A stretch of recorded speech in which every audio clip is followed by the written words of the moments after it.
Hola chicos, buenas tardes, días, noches, en el momento en que sea que estén viendo el video. Hoy vamos a empezar a hablar del tema de fisiología del sistema respiratorio.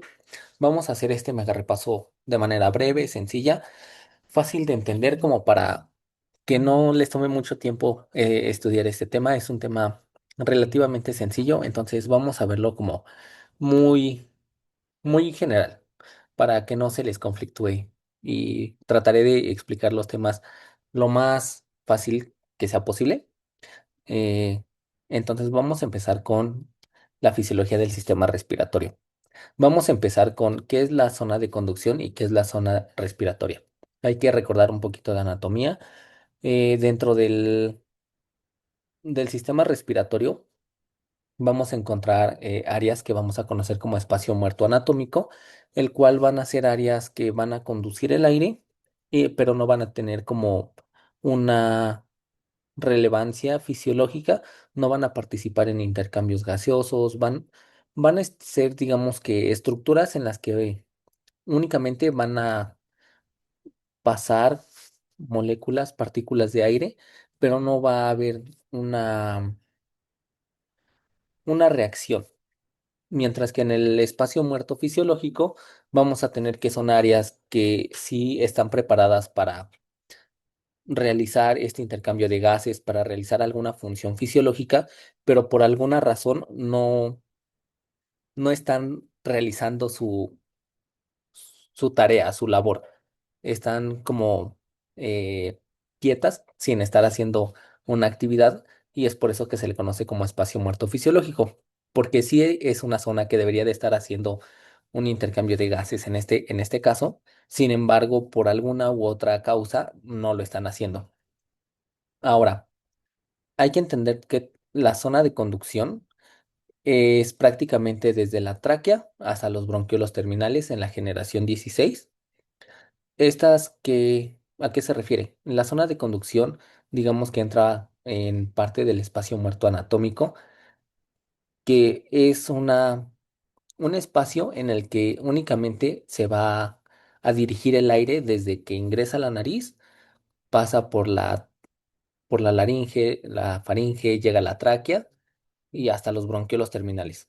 De los bronquiolos terminales en la generación 17 van a empezar los bronquiolos respiratorios, pasando a los conductos alveolares hasta llegar a los sacos alveolares, que sería aproximadamente de la generación 17 hasta la 23, en donde se va a dar esta zona de transición y de y zona respiratoria. Estas zonas, como su nombre lo dicen, es en donde se va a estar dando tal cual la respiración, se va a estar dando este intercambio de gases y vamos a estar teniendo como todo esta función fisiológica, ¿de acuerdo? Ahora, me gustaría empezar con capacidades y volúmenes, como para empezar a desglosar desde aquí todo lo que tenemos que ver. Entonces, hay que entender que los pulmones tienen ciertos ingresos de aire y también esas cantidades de aire van a tener que salir en algún momento. La respiración va a estar dada por la inspiración y la expiración. En la inspiración va a ser el ingreso del aire del entorno hacia el interior de nuestro cuerpo, hacia los pulmones. En una respiración normal, en una respiración común que hacemos cuando no nos damos cuenta que estamos respirando, ese va a ser como nuestro volumen corriente. Los volúmenes, todos los volúmenes van a referirse a cantidades de aire en alguna fase de la respiración. El volumen corriente es prácticamente el volumen que hacemos cuando no nos damos cuenta que estamos respirando, cuando lo hacemos de manera automática.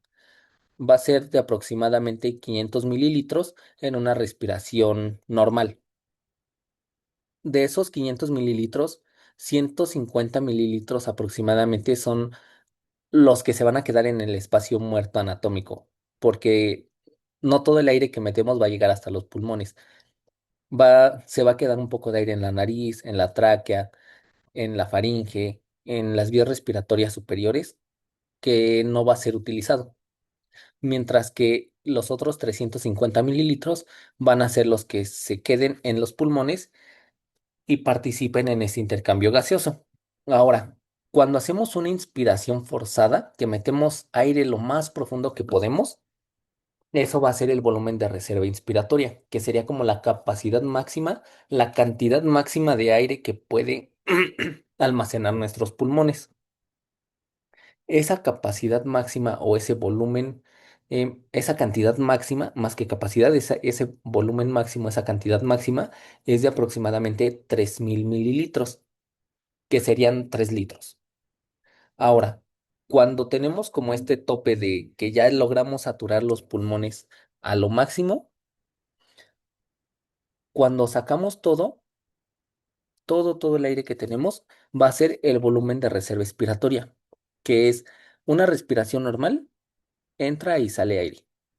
Dentro de esa expiración, si continuamos sacando todo el aire que podemos, vamos a continuar hasta llegar aproximadamente a 1200 mililitros, que sería 1,2 litros. Pero a pesar de que saquemos todo el aire que podamos, no vamos a lograr dejar los pulmones en cero. ¿Por qué? Porque siempre va a haber por lo menos una mínima cantidad de aire que va a hacer a que los pulmones no colapsen. Si sacamos todo el aire que tengamos, los pulmones se van a cerrar, van a colapsar y va a ser prácticamente imposible volverlos a abrir. Ahora, ya que conocemos los volúmenes, vamos a entender qué son las capacidades. Las capacidades, a diferencia de los volúmenes, son la suma de dos o más volúmenes. Por ejemplo, si hablamos de una capacidad inspiratoria, tenemos que sumar el volumen corriente más el volumen de reserva inspiratoria. Y no es otra cosa más que la cantidad total de aire que podemos ingresar a nuestro organismo. La cantidad total de aire que podemos meter en una inhalación forzada. Y es aproximadamente de 3500 mililitros, que serían los 500 mililitros de una respiración normal, que es el volumen corriente, más los 3000 mililitros o 3 litros del volumen de reserva inspiratorio, que sería como el plus de lo que podemos respirar, además de una respiración normal. Ahora, la capacidad residual funcional es prácticamente la cantidad total de aire que podríamos sacar de nuestros pulmones. Esta se obtiene de la sumatoria del volumen de reserva expiratorio más el volumen residual, que sería la cantidad de aire que podemos expirar haciendo una expiración forzada más la cantidad de aire que queda en los pulmones después de una expiración forzada, que es el aire que siempre se va a mantener en los pulmones. Por eso volumen residual, porque siempre va a estar ahí como un residuo. Ahora, la capacidad vital es todo el aire que podemos meter y sacar en una respiración forzada. Hablando de una inspiración y una expiración forzada, que sería el volumen corriente, que es un volumen normal de una respiración normal, más el volumen de la reserva inspiratoria, que sería cuando hacemos una inspiración forzada y después sacamos todo el aire que podamos. Esa es la capacidad vital. Si se dan cuenta, nada más excluye el volumen residual, que sería como la cantidad de aire que siempre permanece en los pulmones. Ahora, si sumamos todo, vamos a obtener la capacidad pulmonar total, que sería completamente toda la cantidad de aire que podemos mantener en los pulmones, incluyendo desde la inspiración forzada, el volumen de una respiración normal, el volumen de reserva expiratoria y el volumen residual. Y este es de aproximadamente 5900 mililitros. Claro que estos valores no son estandarizados para todos. ¿Por qué? Porque no va a ser lo mismo en una persona que mida 1,70, 1,80, 1,90 con una persona que mida 1,50, 1,60 y también va a cambiar si es acorde a su sexo, si es hombre o mujer. ¿Por qué? Por las composiciones morfológicas que tiene cada cuerpo. Tampoco, bueno, también va a depender mucho de la capacidad que tenga de adaptar su respiración. No va a ser lo mismo en una persona que es sedentaria que en una persona que practica natación, que practica running, que practica el canto. Sería muy diferente sus niveles y sus volúmenes pulmonares. Ahora que ya entendimos un poquito de eso, vamos a hablar sobre los volúmenes dinámicos. Estos volúmenes dinámicos nos van a ayudar principalmente en detectar algunas cositas, como que la capacidad vital forzada es uno de estos volúmenes dinámicos y es prácticamente la cantidad de aire que podemos sacar en una expiración forzada. Es, a diferencia de la capacidad vital, que si recordamos, la capacidad vital es prácticamente la suma del volumen de reserva expiratorio más el volumen de reserva inspiratorio. Pero esta capacidad vital es, digamos que de manera lenta, sacando el aire lento, despacio, controlado. Mientras que la capacidad vital forzada es cuando sacamos el aire de manera abrupta, de una manera rápida, como si hiciéramos una exhalación fuerte, como si quisiéramos sacar todo el aire en un solo momento. Eso es una capacidad vital forzada. Ahora, el volumen expirado en el primer segundo es justamente como su nombre lo dice, la cantidad de aire que podemos sacar en el primer segundo en el que sacamos el aire. Es prácticamente su nombre lo dice. Ahora, el FEB 2575 es el flujo expiratorio forzado entre el 25% y el 75% del tiempo que nos toma sacar el aire o de la cantidad de aire que sacamos. Estos nos ayudan a detectar ciertas cositas en una espirometría, mientras que el índice de tífeno o el FEB1 sobre CBF o el volumen expirado en el primer segundo sobre la capacidad vital forzada es el volumen de aire que se queda en los pulmones después de una expiración forzada. Y esto nos va a ayudar a detectar como ciertas anormalidades o ciertos patrones respiratorios en enfermedades obstructivas o restrictivas. Pero ya que entendemos como toda esta cantidad de aire que podemos controlar dentro de los pulmones, ¿por qué o cómo es que se da este ingreso del aire? Porque no es como que nada más el aire entre porque sí. Para que el aire pueda ingresar a los pulmones, no, tienen que ocurrir ciertos eventos físicos dentro de nuestro cuerpo. Estos van a estar como que originados por biomecánica, por leyes físicas, en el que los músculos y la caja torácica principalmente juegan un papel fundamental y muy importante. ¿Por qué? Para que los pulmones puedan llenarse de aire, la caja pulmonar tiene que aumentar de tamaño para que el pulmón pueda crecer y pueda aumentar su volumen. Pero para que la caja torácica pueda aumentar sus diámetros, tanto en vertical como en horizontal o anteroposterior, los músculos tienen que tirar de los huesos. A estos músculos los vamos a conocer como músculos de la respiración. Los músculos de la respiración los podemos dividir en dos, en músculos de la inspiración y músculos de la expiración. Para la inspiración y el ingreso de aire, el músculo principal que va a estar trabajando es el diafragma. El diafragma lo que va a hacer es que al contraerse, la presión que hay en la caja torácica va a disminuir. El diafragma se va a contraer como hacia la zona abdominal, haciendo a que el diámetro vertical de la caja torácica aumente, disminuye la presión y permite el ingreso de aire.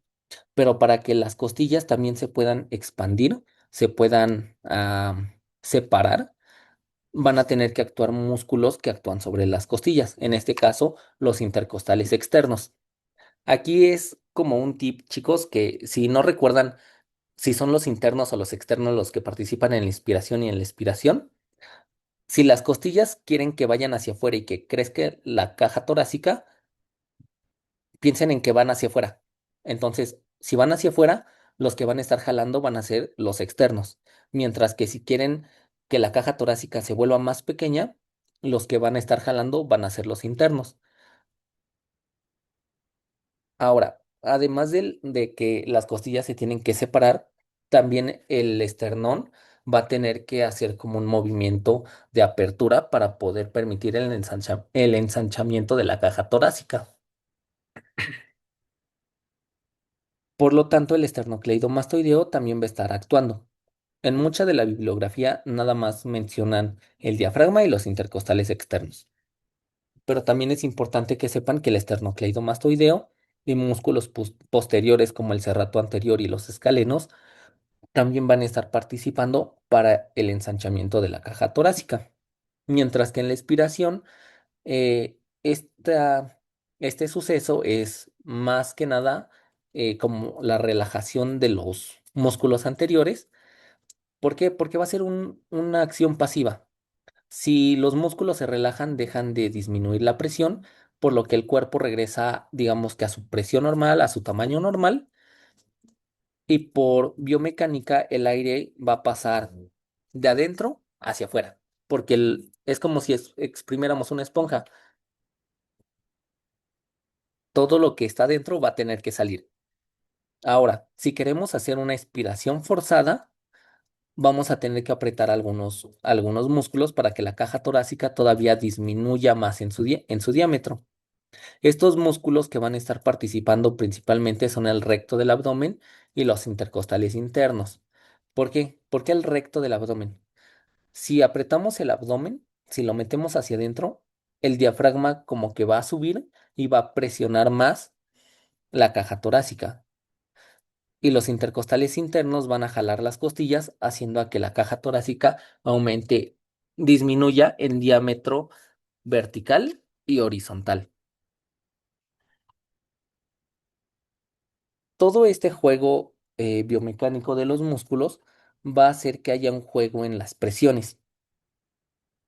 El sistema respiratorio va a estar regulado más que nada por presiones, por leyes físicas. Aquí sí es más física que otra cosa. Entonces, si tenemos algo grande y lo apretamos, lo que está dentro va a tener que salir, sí o sí. Es como si tuvieran un globo con agua. El agua va a tener que ensanchar el globo para poder entrar, pero va a llegar un punto en el que ustedes quieren que salga el agua muy rápido, muy fuerte, van a apretar el globo. Esa presión que generan sobre el globo va a hacer a que el agua salga. Es prácticamente lo mismo con los pulmones. De hecho, en secundaria todavía, recuerdo que hacían prácticas de justo de la respiración con botellas, globos, y el diafragma era otro globo que generaba una presión negativa y permitía que se inflaran los globos que simulaban ser los pulmones. Ahora, ¿qué presiones son estas? Las presiones como que más importantes a considerar van a ser la presión alveolar y la presión pleural. La presión alveolar no va a ser otra cosa más que la fuerza que va a estar ejerciendo el aire en el interior de los alveolos para poder expandirlos y que pueda permitir la entrada de aire. Mientras que la presión pleural va a ser la presión de líquido que se encuentra en el espacio entre la pleura pulmonar y la pleura de la pared torácica para permitir este ensanchamiento completo de los pulmones. La diferencia de estas presiones, de la presión alveolar con la presión pleural, nos va a dar como resultado la presión transpulmonar. El conjunto de estas presiones van a ser las que van a permitir el cambio de volumen en el pulmón, que permitan la entrada, el aumento o la disminución del volumen pulmonar, permitiendo la entrada o salida de aire. Como podemos ver en esta gráfica, la presión pleural durante la inspiración tiene que disminuir, se tiene que volver todavía más negativa. La presión pleural en un inicio va a ser de aproximadamente -5 centímetros de agua. Cuando se da la inspiración, el diafragma baja, desciende.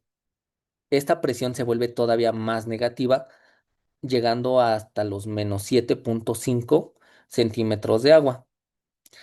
Esta disminución de la presión pleural va a hacer a que la presión alveolar también disminuya. ¿Esto porque es importante? Porque digamos que el cuerpo en un estado de reposo va a manejar la misma presión atmosférica. Estas presiones atmosféricas, digamos que sería como un equivalente a cero, que la presión atmosférica y la presión interna del cuerpo van a ser igualadas y va a ser como un cero. Esta presión de centímetros de agua va a ser como la diferencia que va a haber entre la presión atmosférica y la presión interna del cuerpo.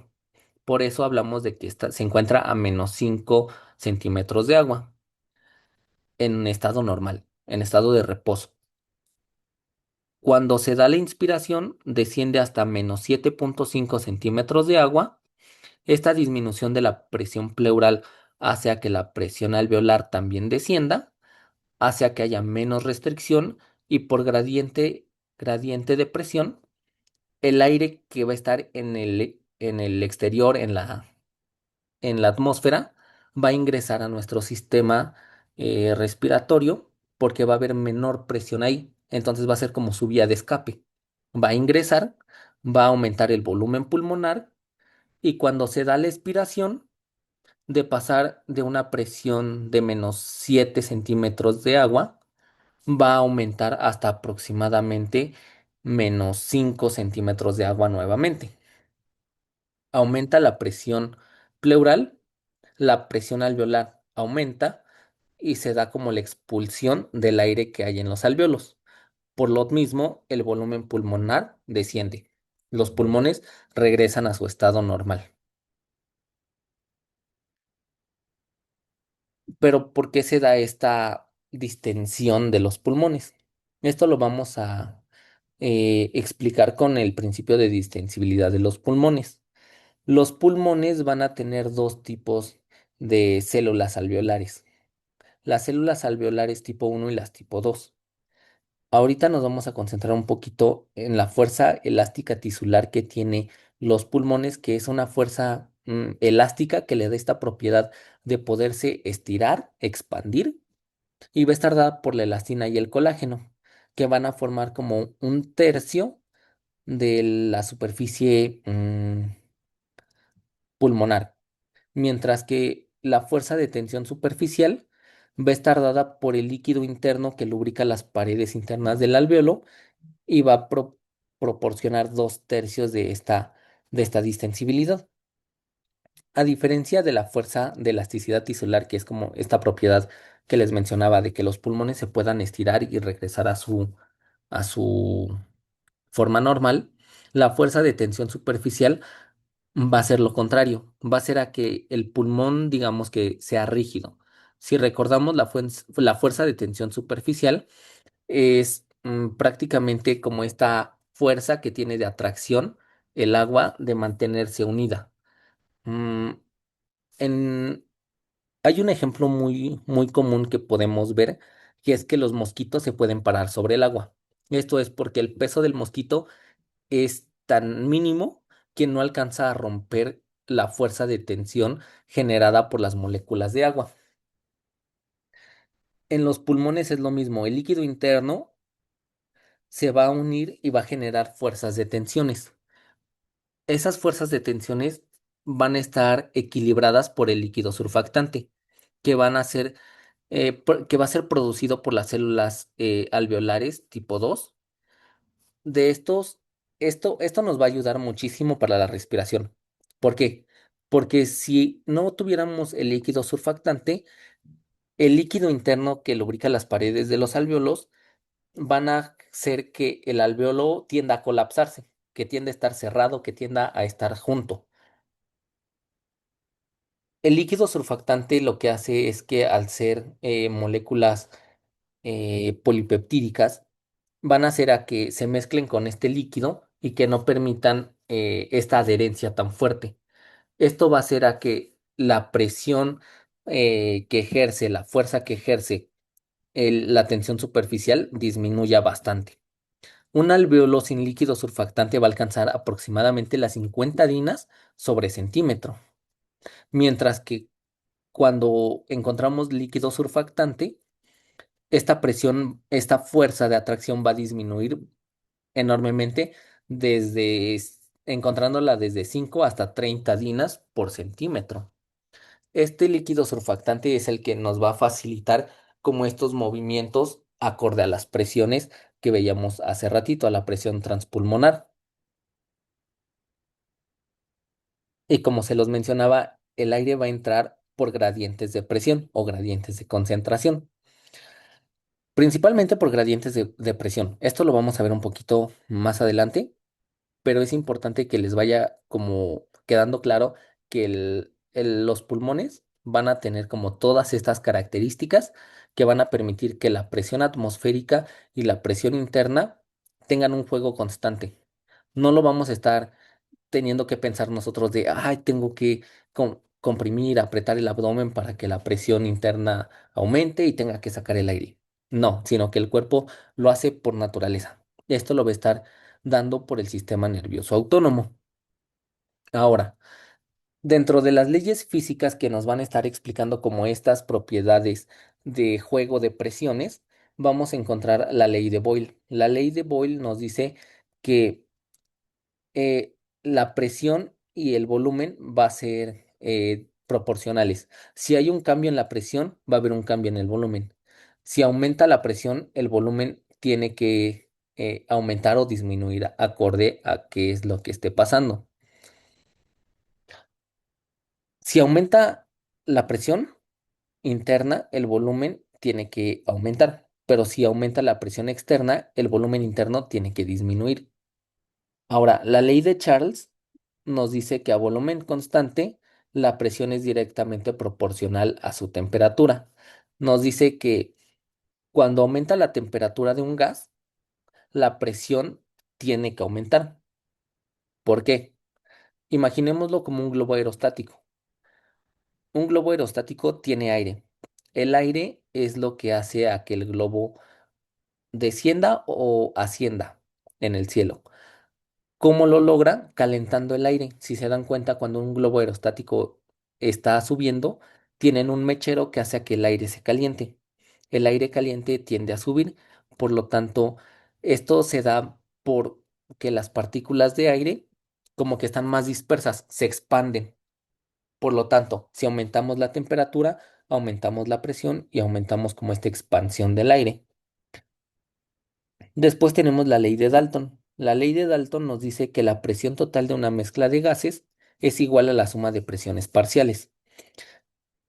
Imaginémoslo como con la presión atmosférica.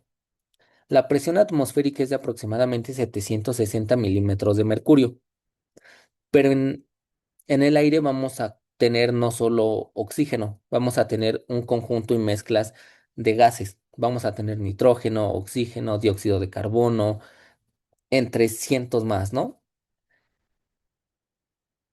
Estas presiones que ejercen cada uno de los gases, la suma total de sus presiones individuales es lo que nos va a dar la presión atmosférica total, porque son la suma de todas las presiones de los gases que están generando que el ambiente se sienta de esa manera o esté de esa manera.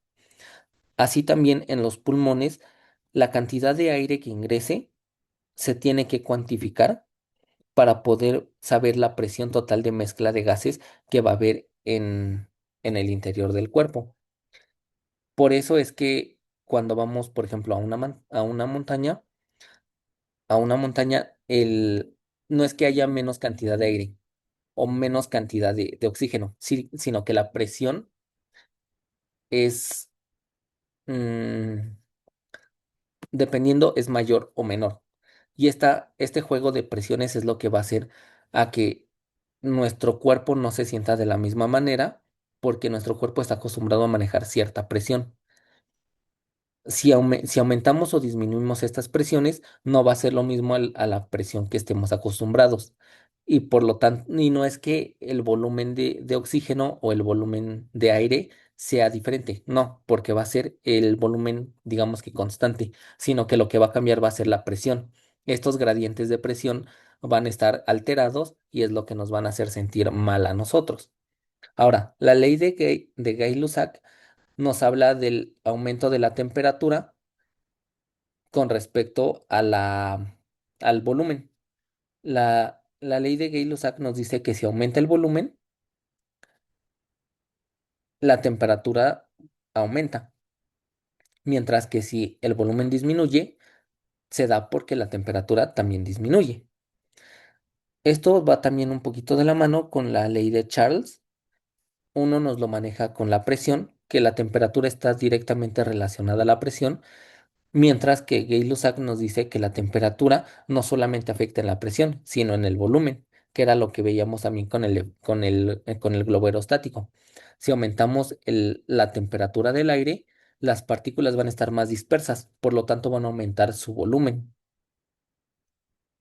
Pasando a la ley de Henry, esta es referenciado a la temperatura, bueno, a que la temperatura es constante y va a estar relacionado con la cantidad de gas disuelto en un líquido y la relación que tiene con la presión parcial de este gas.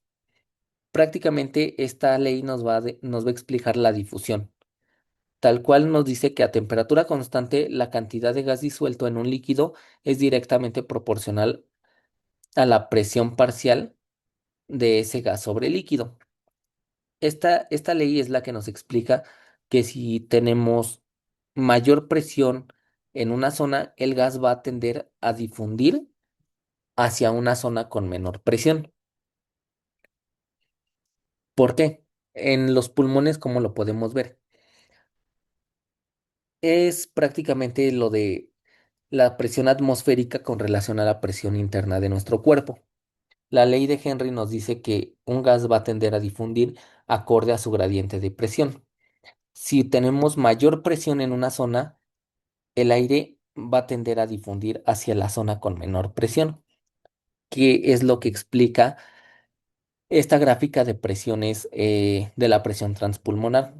Si disminuye la presión pleural con respecto a la presión atmosférica, la presión alveolar también disminuye y esa presión alveolar va a hacer a que sea más fácil a que entre el aire. El aire, con relación a la presión atmosférica, va a difundir hacia nosotros y eso va a hacer a que el volumen pulmonar aumente y viceversa en la expiración. Pero no solamente se queda como a nivel macroscópico, a nivel de pulmones, eso también lo encontramos a nivel alveolar con respecto a la perfusión. ¿Por qué? Porque en la ventilación perfusión hay que entender primero una cuestión muy elemental. La ventilación, digamos que es el aire que entra a nuestros alvéolos, la cantidad de aire que puede ser eh, llenada o almacenada por un alvéolo, mientras que la perfusión es la sangre que irriga a ese alvéolo y que permite el transporte del oxígeno, que permite el intercambio gaseoso. La cantidad de sangre con sus proteínas, sus propiedades que permiten este intercambio y este transporte y difusión del aire. Bueno, del oxígeno más que del aire. Para esto hay que entender que en la atmósfera vamos a tener una presión de 760 milímetros de mercurio, de los cuales los tres gases principales van a ser el nitrógeno, el oxígeno y el dióxido de carbono, siendo representada por el 78% de la composición el nitrógeno, cerca del 21% el oxígeno, y de ahí ya desciende hasta el 0,04% el dióxido de carbono. Cuando respiramos, el aire pasa por un proceso de purificación y de humidificación. En este proceso, estas cantidades disminuyen. El nitrógeno va a pasar de representar el 78 al 74%, el oxígeno del 21 al 19% y el dióxido de carbono del 0,4 al 0,3%. Ahí es mínimo el cambio. Pero se va a agregar una sustancia más, que es el vapor de agua, que es lo que va a permitir que este aire esté húmedo. Este vapor va a representar el 6,2% de aire que vamos a estar inhalando. Para esto vamos a tener que aplicar la ley de Fick, que nos explica el movimiento por gradiente de concentración, en el que el volumen del gas va a difundir de mayor presión a menor presión, dependiendo al coeficiente de difusión del gas, que va a ser un coeficiente, digamos que ya preestablecido, acorde a otra fórmula que tenemos que calcular con los moles. La diferencia de presión del gas que va a haber entre el punto A y el punto B, separado por la membrana semipermeable, y el espesor de la membrana semipermeable que va a permitir esta difusión. La difusión se va a dar de zonas de mayor presión a zonas de menor presión. ¿Cómo es esto? A nivel de los alvéolos, cuando se da la ventilación, cuando llega el aire a los alvéolos, el alvéolo, digamos que va a empezar como una cosa pequeñita, como un globo desinflado. No va a tener presión. El aire va a llegar con cierta fuerza y va a expandir ese alvéolo y la presión que va a estar almacenando el alvéolo va a ser muy grande. Esta presión va a tratar de ser liberada por los juegos de presiones y lo que veíamos hace ratito, pero los gases tienen que ser liberados de alguna manera. O sea, sí, entra el aire y dentro del aire entra ciertas composiciones de gases. Aquí vamos a ejemplificarlo un poquito con el oxígeno. El oxígeno, lo que va a pasar es que en el alvéolo vamos a tener también los capilares alveolares que van a tener como otro porcentaje de gases. El oxígeno, cuando esté en el alvéolo inflado a su máxima capacidad, el oxígeno va a traspasar la membrana, sí, la membrana, va a llegar a la sangre, que va a ser la zona que casi no tiene presión de este gas. Recordemos que cada molécula, cada sustancia va a difundir acorde a su propio gradiente de concentración o de presión, porque no va a ser lo mismo que tengamos mm, una gran cantidad de dióxido de carbono en el interior y que el alvéolo esté saturado, esté llenísimo, y aparte tengamos esta perfusión, la sangre de la perfusión, y el dióxido de carbono también quiera pasar del alvéolo hacia el sistema circulatorio, hacia el capilar. Aquí la cantidad de dióxido de carbono que vamos a tener en el alvéolo va a ser menor y va a tener menor presión que la que vamos a tener en los capilares. Por eso se da este intercambio. El oxígeno es mayor, digamos que es más rico en el aire que ingresa al organismo y es muy bajo a nivel de capilares. El oxígeno va a pasar del alvéolo, va a atravesar la membrana capilar y va a ingresar al sistema circulatorio, mientras que el dióxido de carbono va a salir de su zona de mayor concentración, de mayor presión, que va a ser el sistema circulatorio en el capilar, y va a intercambiar lugar en el alvéolo. En el alvéolo casi no vamos a tener concentración de dióxido de carbono. Se da la inspiración, se da la expiración y en la expiración sale el dióxido de carbono y el oxígeno se queda en la sangre. Hace su recorrido por el sistema circulatorio y vuelve a regresar, ya cargada el aire, ya cargada la sangre con dióxido de carbono nuevamente y pobre en oxígeno. Ahora, ¿cómo podemos comprender un poquito mejor esto? Para esto vamos a tener que considerar las zonas de West. Las zonas de West no van a ser otra cosa que, digamos que una división funcional de los pulmones. Estas zonas van a ser tres. Zona uno, 2 y 3, literalmente. La zona uno, digamos que va a ser como el ápice, la zona más eh, superior del pulmón. La zona 2 va a ser la zona media, la zona intermedia. Y la zona 3 va a ser la zona más baja del pulmón. Estas zonas van a ser como una manera de clasificar las áreas del pulmón de acuerdo a la ventilación-perfusión. En la zona uno, que es la zona mayor o más alta, la perfusión por gravedad le va a costar más trabajo llegar a la sangre a esta zona, porque va a estar por encima del corazón y va a ser una zona alta, va a ser una zona en la que casi no va a haber perfusión. Por lo tanto, esta va a ser menor. Y al ser menor, los alvéolos van a tener más espacio para aumentar su tamaño, les va a costar menos trabajo, por lo que la ventilación va a ser mayor. En la zona 2, digamos que va a ser como un equilibrio. Va a ser una buena ventilación, los pulmones van a estar como en un 50-50. Van a tener una buena irrigación y van a tener una buena perfusión. Va a ser como el equilibrio perfecto. Y en la zona 3 va a ser lo contrario a la zona uno. La sangre va a tener una mayor, va a estar mayormente presente, pero la ventilación no va a tener, el aire no va a tener tanto espacio para expandir el alveolo. Por lo tanto, digamos que el alveolo se va a quedar chiquito y la arteria va a llevar mucha, el capilar va a llevar mucha sangre. Por lo tanto, tampoco va a ser como lo idóneo. ¿Por qué? Porque en la zona uno, al haber menor perfusión y mayor ventilación, digamos que sí tenemos todo el aire disponible para que el cuerpo oxigene, pero no tenemos el recurso que va a llevar esa oxigenación al resto del cuerpo. Entonces, no va a ser algo idóneo. En la zona 2 va a ser, digamos que va a estar de manera perfecta, un 50-50, en el que el alveolo se va a poder expandir, se va a poder llenar de aire y va a poder saturar de aire a una cantidad perfecta para la cantidad de sangre que le está llegando.